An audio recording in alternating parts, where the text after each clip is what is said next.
Hey friend, today we're going to be talking all about wrists. So join me, get comfy. Oh, you're going to need a can or a very small weight. I'm using Trader Joe's organic garbanzo beans. And you're also going to want an elastic. It can be a hair elastic or just a regular rubber band, but we can get to that later. Join me in a comfy seat. We're just going to start to roll out our wrists while I talk you through what we're going to do today. So we're talking about different strategies for making the wrists more comfortable. This is going to involve a little bit of stretching, a little bit of strengthening, and some different strategies for what to do when you see a move and you're like, whew, my wrists are not up for that. Switch directions if you haven't already, right? This is going to be a little bit of a lot of things, so you do not need to do every single one of these with me. You do not need to do every single one of these every day. Maybe you pick one that feels good, feels useful, and you stick with that. Maybe you do this a couple times a week. You throw in a little extra wrist love if that's something that you feel like is a weak spot for you, okay? Our wrists they're just little guys and they're trying to keep up and they're small muscles. So the good news is they'll get stronger fast, yeah? All right, let's let go of these. We're gonna start with a little stretch. Give me a little puppy paw. We can gently bring some pressure to the back of that palm. I like to keep my elbow unlocked here. I'm gonna do this all on the right side just so I can show you everything. And if you like it, pause me, do it on the other side, okay? If this feels good, you can play with the elbow a little bit. Try to find some different movements here. Nice. Alignment is important in exercises for keeping our joints happy and healthy. I don't want to downplay that, but we also want to work out of proper quote unquote alignment, right? We want to be able to do all kinds of different movements comfortably. So let's flip that. Let's go fingers up. Give me a good stop in the name of love. I'm going to gently pull the palm back. I'm trying to relax my shoulder. You can just hold this here and breathe, or if you like, you can circle the elbow again.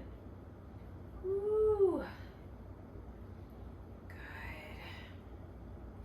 Pressing through the palm of my hand.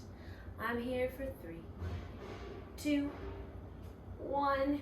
And let's shake it out. I want you to imagine that you dipped your finger. You wash your hands. How's that? You wash your hands and there are no paper towels. Ready? 10, 9, 8, 7, 6, 5, 4, 3, 2, 1. Good. Those flicks are great for bringing some life back to our wrists after we spend all day in this position and in this position, right? Now grab your elastic for me. We're going to put this around the fingers. It's like a booty band, but for your fingers, right? Again, we do a lot of clutching. We do a lot of flexing of those teeny little muscles. So we want to work on extending those muscles, okay? If you are a rock climber or if you work with your hands, I'm trying to think of another sport with hands. I don't know. Join me here. We're going to extend the fingers and we're going to let it go. We're going to extend the fingers and we're going to let it go. We're here for 10. Extend and release. Now the hairband, the ponytail holder, is not a very scientific invention. So if you need to move it around on your fingers, do that, yeah? We're just using it for a little bit of resistance here. I'm gonna go back to talking about rock climbing and saying I stole this from rock climbers. That's where I learned this move. I imagine this would be good for musicians, especially pianists. Again, if you work with your hands, including typing, scrolling, all that kind of stuff, this is really good. Nice. We're gonna go 3 more. And 2. And last one. And let's get rid of it. Go ahead and grab your can for me. Again, I'm doing this all on one side. So if you like one of them, pause me, do the other one. This is a play around time. This isn't a full workout, right? Anyways, grab your can. We're gonna set up again. You can think about that puppy paw. I'm gonna rest my forearm on my leg. You could also do this off a tabletop. But I'm holding my can and I'm letting my wrist droop, okay? We're in a state of flexion here. I'm gonna work to extension. Up to the top and let it go. I'm trying to control the whole range of motion. Trying to move the thumb side of my hand and the pinky side of my hand at the the same rate. So I'm going straight up and straight down, smoothing it out. Good. Try to resist using any momentum. I'm going to go here for 10 as well. 10 is a nice round number, but it is not a prescription, yeah? It's just a good starting point for most people. So if this feels tremendously hard, you're not a failure because you can't do 10. If you need a few more to start to really feel those little muscles working, go for it. Nice, my friends. I'm going for 3. And 2. And last one. Nice. I'm going to flip over. Now I'm in pretty extreme extension. Flexion the other way, or so your wrists are their own thing. We're going to curl it up and in and down. Good. We're going to lose tension past this 90-degree part, so you don't have to go much further, but if you like, you can go into the full curl. Like a little tiny bicep curl. Except our biceps aren't doing anything at all.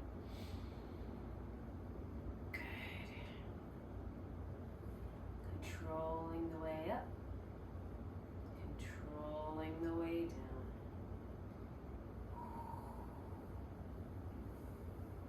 How you doing today? We're just chilling here doing our little bean can curls. Good, my friends. I'm going 3 more. I would suggest try one set of this. See how you feel in a couple hours. See how you feel tomorrow, right? If you're looking to build up some really strong wrists, this is something you can incorporate more regularly. If this really leaves you feeling achy, maybe this is a good sign that it's something you need to do, you know, a little bit at a time. Ease into it. Excellent. Let's let that go. Shake it out. Take the beans out of your hand before you start shaking. We're going to work our way over into a tabletop position, okay? Now this, again, if you're dealing with wrist stuff, this can be really tricky. So there are a few things I want to talk to you about. First thing I notice with people is that frequently we are resistant to putting our hands flat on the floor like this. Now, this versus this, if it's comfortable, I'm not gonna stop you, right? I don't care that much. But I want you to think about spreading out your hands. We wanna make this big web. We wanna give ourselves a nice solid base. Each one of these fingers is like a little tiny support root for us, okay? So spreading out your hands, maybe even reaching those thumbs in towards each other. Not as important in just our tabletop, but it becomes very important when we want to ground through the pads of those thumbs in a push-up or something like that. So, spreading out your hands, thinking about clawing into the ground with those fingers, thinking about spreading wide, actively pushing the floor away. Yeah, that's already a lot of work. Like, I'm already feeling this through my forearms. Now, some options. If this does not feel good, never has, never will for you. Most moves, you can also take up from your fists, right up on those knuckles. Now, I do want you to make sure, check me out right here, that we've got our wrists and elbows stacked over the knuckles. We're not letting that line break in or out or all around. We've got that really flat punch, power right down and through, okay? Another option here, if you like this position, is that you can set yourself up on dumbbells. The nice thing about a dumbbell is that we've got this little built-in handle that was made for human hands. So again, I still want you to think about knuckles down to the floor, pushing through the pad of that thumb, reaching out, but that can help a lot if you don't want to go into that wrist flexion. Now, if wrist flexion is the issue, I got another option for you. We can always fold up the mat. If you're not working on a mat, maybe you grab a towel, make a little roll for yourself, but a few folds is usually good. If we go to the edge of this, you'll notice that my hands are now on just the slightest little decline here. It's just creating less of an angle at the wrist. So the more I roll and the more padding I give myself, the more I can push through the pads of my hands, through the base of my thumb and the outside of my hand without coming into that flat wrist flexion. Yeah, another great option here is to pad that up with something more extreme. I've got this pillow that I love to use. Sometimes if I'm doing a nice little yoga practice or just a stretch, I will grab the sides of my pillow instead. And that also helps you kind of stay active through the hand and the wrist and not just press down into the floor.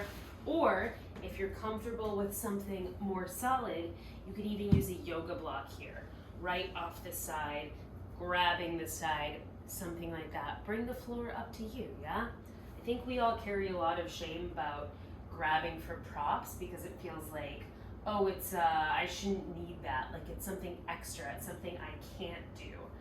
I want you to think that these moves are not one size fits all, okay? There's no shame in a move not feeling good in your body. Different bodies need different moves. So we're learning to get smarter with using our props so we can make the moves work for us. These skills that you might need that little assist in, say, a plank, that's gonna transfer over to your push-up. That's gonna transfer over to your flow in a yoga class. If you ever wanna work on handstands, these skills you can piece together to make your movement practice work better for you. Anyways, I'll get off my soapbox. Let's stretch out our wrists just a little bit to finish this up. How's that sound? We're gonna come back to that tabletop, and this part is fun. I want you to think you're a little kitten, you're a little baby kitten. We're gonna start to knead the floor, making biscuits, pawing and clawing through the pads of those fingers, almost as if you could drag the mat in towards you with just your fingertips alone. If you don't have big plastic claws on like I do, that might be more realistic for you. Ugh. Norm's gonna come over here. He's gonna get jealous because I never let him scratch the mat like this. Pulling, pulling, pawing and clawing, using all those tiny muscles in our fingers and our wrists and our hands that don't get as much love as they could now. And when you're ready to let go of this one, we can plant the hands again. I'm going to slide my shoulders forward and then back. Forward and then back. Similar to when we practice our ankle dorsiflexion in a lunge, we are sliding into this state of greater wrist flexion. See that angle right there? And then backing off. See how much you can take. Practice coming safely in and out of that position and breathing. Nice, my friends. If this feels a little bit too extreme, something that I consider maybe one step gentler is to turn palms in towards each other. Wrists in. I think of this as like a nice little walrus grip, and we can slide side to side this way. This might be more comfortable in your elbows and your shoulders. You might even bend the elbows a little bit, adding to that wrist flexion. Just going side to side, easing, shifting that weight from hand to hand. This one feels good. I kind of want to stay here. All right, I've got one last one for you. We'll release the walrus in 3, in 2, in 1. Bring those hands back in, and we're gonna start to move in a circle. Bring it around town. I feel like I say that so much, I'm surprised I haven't gotten smacked with a copyright thing. Sliding those shoulders around in a circle, as if our tabletop was gliding on the ice. Softening in the elbows, soften in the collarbones. Find a little length in the spine or maybe a little wiggle in it. You can get weird with this one. And when you're ready, let's switch directions. Again, it's great for everything to be tracking nice and square, but being able to do all kinds of movement, twisting and bending and experiencing torque and experiencing flexion and pushing out of weird angles. That's going to help us get stronger, not just in our workout, but in day-to-day life, because the world is not straight and square and perfectly aligned. We have to respond to all kinds of things, and we want to meet those things with a bend instead of a break, you know, that kind of deal. Excellent, my friends. Let's be here for 3 and 2 and 1 and let it go. Go ahead and release your wrists. Whew. Give them a little shake out. Let them rest. I hope that was helpful. Let me know what you thought. Let me know how your wrists are feeling. If you choose to incorporate this, remember, a little bit applied over a long period of time is better than doing a lot once. So ease into it, and I'll see you next time.